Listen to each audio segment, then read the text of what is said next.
What happened to Star Wars? What happened to the magic, the adventure, the event that was the release of a new Star Wars film? Lines out the doors of the theater, fan theories, fan fiction, which spawned an extensive, expanded universe.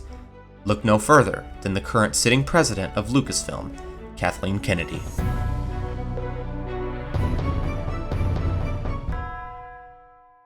George Lucas, creator of the Star Wars universe, was quoted back in 1994 in a reprint of Splinter of the Mind's Eye, the first ever publication and installment of the Star Wars Expanded Universe, written by Alan Dean Foster.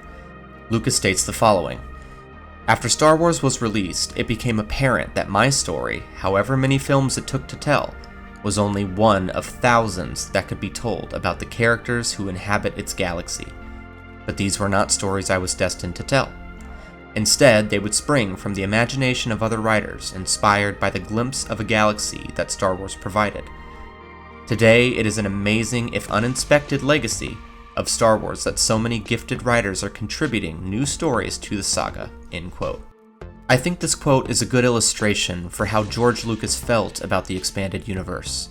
He did give permission for the creation of the expanded universe, and Lucasfilm tried to maintain continuity between the EU and the films. However, Lucas himself didn't consider them canon. He generally ignored them when it came to the making of his films. However, there are small pieces he did draw from, such as the naming of the planet Coruscant, which was provided by author Timothy Zahn in Heir to the Empire. This is actually a much more complicated issue than I'm making it appear here, as there are actually different tiers of canon. G canon being George Lucas's films, T canon, which is television canon, C canon, which is what we call legends, a vast collection of books, games, comics, shows, what have you, all approved by Lucas. However, he was never bound to them in the making of his films. And N canon, which is non-canon. This would imply that it's not technically correct to refer to the expanded U as non-canon, as they fill gaps in the stories and were licensed works. They were just licensed works that George Lucas was not bound to when making his films. Licensed fan fiction, if you will. That doesn't mean they couldn't be adapted into films when Disney bought Star Wars back in 2012, and this is why I bring this up. Kathleen Kennedy was appointed president of Lucasfilm back in 2012 when it was sold to Disney. Kennedy being placed as the new head of Lucasfilm was no surprise, as she had worked with Lucas in the past on Indiana Jones and was an accomplished producer. George wanted his company to be in the hands of someone he trusted, and Kennedy's history with Lucas alongside many of his friends such as Steven Spielberg made her a good choice, or so it seemed. The job of producer is generally the making of big decisions, hiring writers, hiring a director, securing the rights to a script, sourcing funding from investors and various studios, making a project happen, putting the right people in the right places so that the creative aspects of the project can run like a well-oiled machine. This is not to say that producers don't have to be creative themselves, but it is certainly not a requirement for the job. Having the right connections in Hollywood is probably a much more applicable skill or benefit to this sort of work, and Kathleen Kennedy certainly had the right connections. She's worked for and later with Steven Spielberg on a number of productions such as Raiders of the Lost Ark and Poltergeist. Received her first producer credit on box office hit E.T. the Extraterrestrial. Worked with Lucas on Indiana Jones and the Temple of Doom. Produced the Back to the Future trilogy with her own production company, Amblin Entertainment. And this is just her early career. Her credits and accomplishments in Hollywood are numerous, and she certainly worked both for and with the right people to set herself up for future success. So why is it that I think Kathleen Kennedy is to blame for the current state of Star Wars? Well, let's start with her doing her job as a producer. Speaking in her own defense toward the failure of Solo: A Star Wars Story, Kennedy has been quoted as saying, quote, "Every one of these movies is a particularly hard nut to crack. There's no source material, we don't have comic books, we don't have 800-page novels. We don't have anything other than passionate storytellers who get together and talk about what the next iteration might be," end quote. Just let that sink in a bit. Quote, "There is no source material, we don't have comic books, we don't have 800-page novels," end quote. This statement alone proves how little Kennedy knows about Star Wars. Multi-season animated shows, more than 300 published novels, over 100 video games, and thousands of comics. Someone who knows so little about the property shouldn't be allowed to run it. Someone who knows this little about the property shouldn't be allowed to source various scripts to determine who will head up the making of Star Wars films. Longtime fans have been getting invested in Legends for the last 40 years. And in either her failed attempts to pander to an audience of those unfamiliar with Star Wars, or her general lack of knowledge about the property, she put the wrong people in the wrong places. Kennedy proves time and time again she has a deep misunderstanding of what Star Wars actually is, and especially what it means to fans, by placing people in creative roles who, you guessed it, don't understand what Star Wars is. J.J. Abrams, for example, who worked on the sequel trilogy films 7 and 9, tried to make Lost in Space. And no, I don't mean the 1965 TV show Lost in Space, I mean the show Lost, which J.J. Abrams created, but in the Star Wars universe. Mystery box after mystery box, shallow characters, unsatisfying answers to the questions the mystery boxes posed. See, in Empire, fans weren't waiting to find out who Luke's dad was. Fans weren't theorizing as to who Luke's dad was. Fans knew he was a Jedi and a pilot and that he had died, and that was enough. So when Darth Vader revealed to Luke that he was indeed his father, fans were shocked. They didn't need to wonder who his father was just to get them to show up to the next film. They showed up because it was good. J.J. Abrams' contribution to the sequel trilogy really was a lot like Lost, where you're kind of intrigued because you want to know what the hatch is or the smoke monster, but when you finally discover the answer, you're left feeling like the writers were just making it up as they went along. When Rey was revealed to be a Palpatine, you sort of get those same vibes. Rey Skywalker.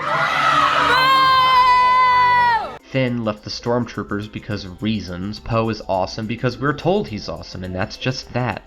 Rey decides to drop everything and go become a hero because reasons, and has virtually no internal conflict throughout the entirety of the trilogy. Shallow characters. And that's what Star Wars is all about, the characters. Sure, it's an adventure, a space epic, but a good character makes a good story. People we can identify with. And don't even get me started on Rian Johnson's The Last Jedi. A fundamental misunderstanding of the characters that he was charged with writing into a film. The wrong people in the wrong places. I tend to believe what happened with Rogue One was dumb luck, quite possibly the best thing to come out of Disney Star Wars since their acquisition of the IP. See, when you purchase the rights to a major IP like Disney did with Star Wars, Netflix with The Witcher, Amazon with Lord of the Rings, and so on, you are doing so on the assumption that you can profit off the name. You can make a movie and slap Star Wars on it and fans will show up because fans like Star Wars.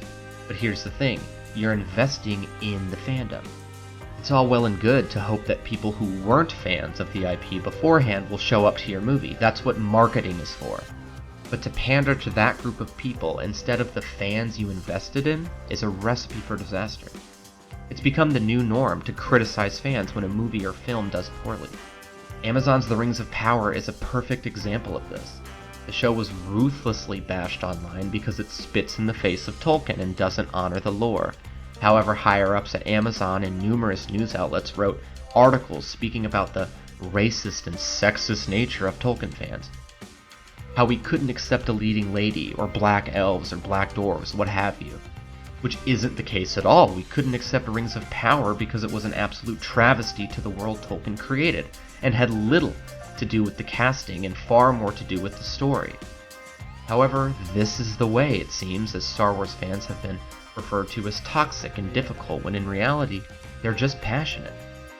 See, Disney has become a company of activism, remaking their beloved animated films of the past to pander to what they refer to as more modern audiences. The addition of 15 male heroes/villains in Marvel Phase 4, 5 of which are deceased, and the addition of 27 female heroes/villains, none of which deceased. Credit to Nerdrotic for doing the math on that. Getting into a legal battle with the state of Florida that all began with Disney's vocal opposition to a certain Florida bill proposed by a certain Florida governor. Taking a very open stance in terms of political and social issues, not only in their shows and films, but in the real world as well. And this may be all well and good, I don't want to get political here, however, regardless of how you feel about those sorts of issues, When you take a side on these sorts of things, you tend to make people angry. You tend to alienate a good portion of the audience who doesn't feel the same way. There are fundamental ideals of good and evil that stand the test of time, and that are generally recognized across all cultures of the world. But this doesn't apply to all modern social issues. These sorts of things tend to be pretty divisive. To give a fairly simple example, take Mulan. The original film was about a young woman who disguised herself as a man so that she could protect her family by taking her father's place when he was conscripted into the military. She's not as strong or as skilled as the other men in her company, so she has to use her wit and cunning to outperform them. She also has to work really hard in her training so that she can hold her own and slowly becomes a force to be reckoned with. She's not the best or the brightest, but her bravery and strong will allows her to persevere. Now take the modern 2020 remake of Mulan. The film begins basically the same way, but when Mulan joins the military in her father's stead, she's better than the boys at everything, and I mean everything. So good at fighting, in fact, that she has to actually hold back her abilities just so that she doesn't get found out. And that's basically the gist of it.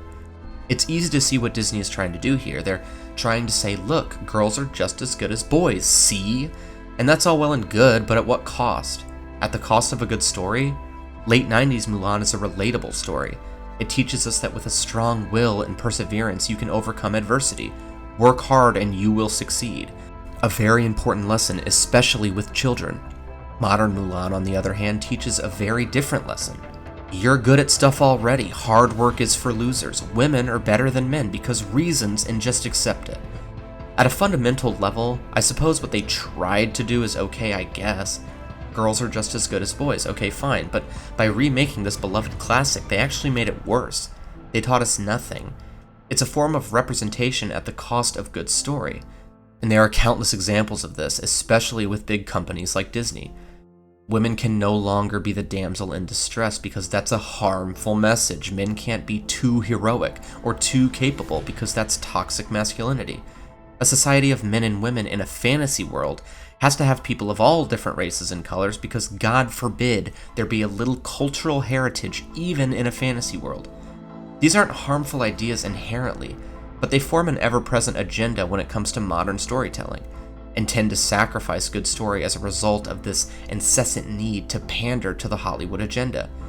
Fantasy and fiction has never been about being able to see myself in the main character because they look like me. It's actually quite the opposite.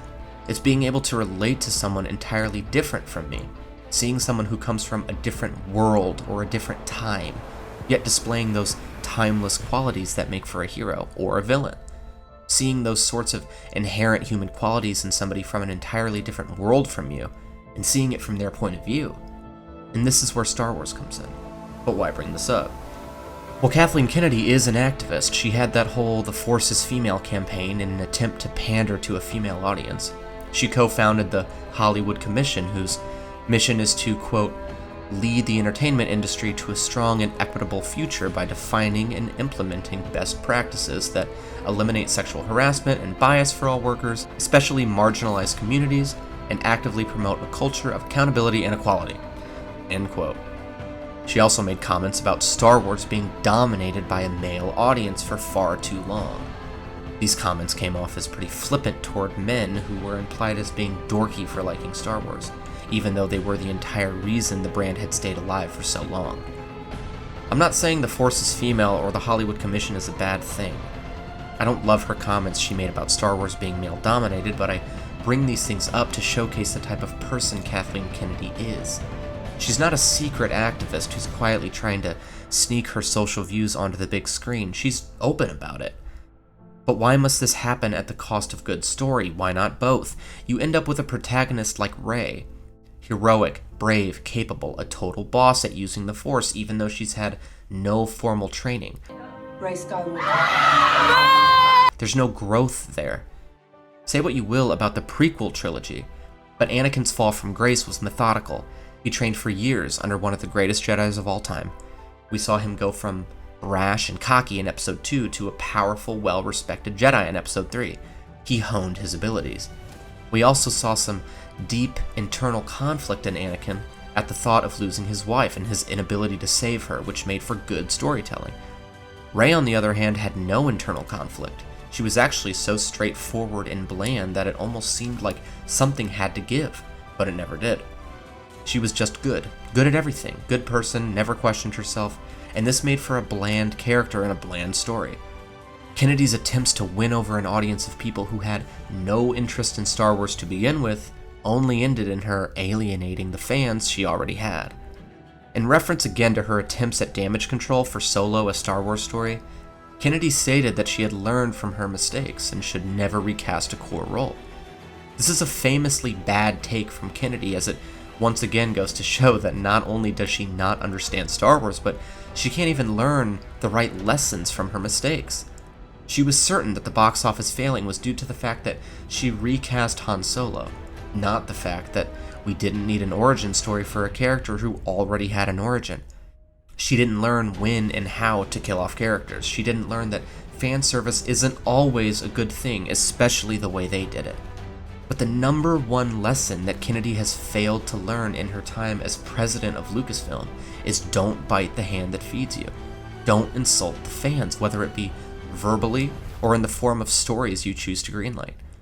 The male audience that you dislike so much has been around for a long time. They've watched some of the shows, they've maybe played some of the games, they've possibly read a number of the written works such as the comics or the novels. But most importantly, they pass their love of Star Wars onto their children. But instead of adapting some of the more popular stories and legends, Kennedy decided to let her creative juices run wild. Yet she has neither the talent nor the skill to facilitate a Star Wars story that resembles that of George Lucas. See, fan service is mostly a good thing if done correctly, and Disney did purchase Star Wars for the purposes of making money.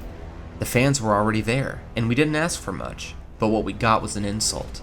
In her attempts to pander to the Hollywood agenda and an audience of people who weren't interested in Star Wars to begin with, she waved bye-bye to her loyal fans. There have been a few gems hidden amongst the trash that is Disney Star Wars, Rogue One and Andor to name quite possibly the only two. But with shows like Obi-Wan poking holes in the original films, or the Boba Fett show, which was so boring I couldn't even get through it, the damage has been done, and I'd be surprised to see Kennedy and Disney Star Wars come back from the mess they've made. The Star Wars fandom has been labeled the fandom menace for their harsh critiques of modern Star Wars projects. But I tell you now, my fellow fans, we are not a menace. We have not been too harsh. Perhaps we have not been harsh enough. What Disney has done to Star Wars and other IPs they've shamelessly bought up and ruined is a travesty. Stay vigilant. I really love making these videos, and I'd like to keep making them, so please subscribe and like the video. Thank you for watching.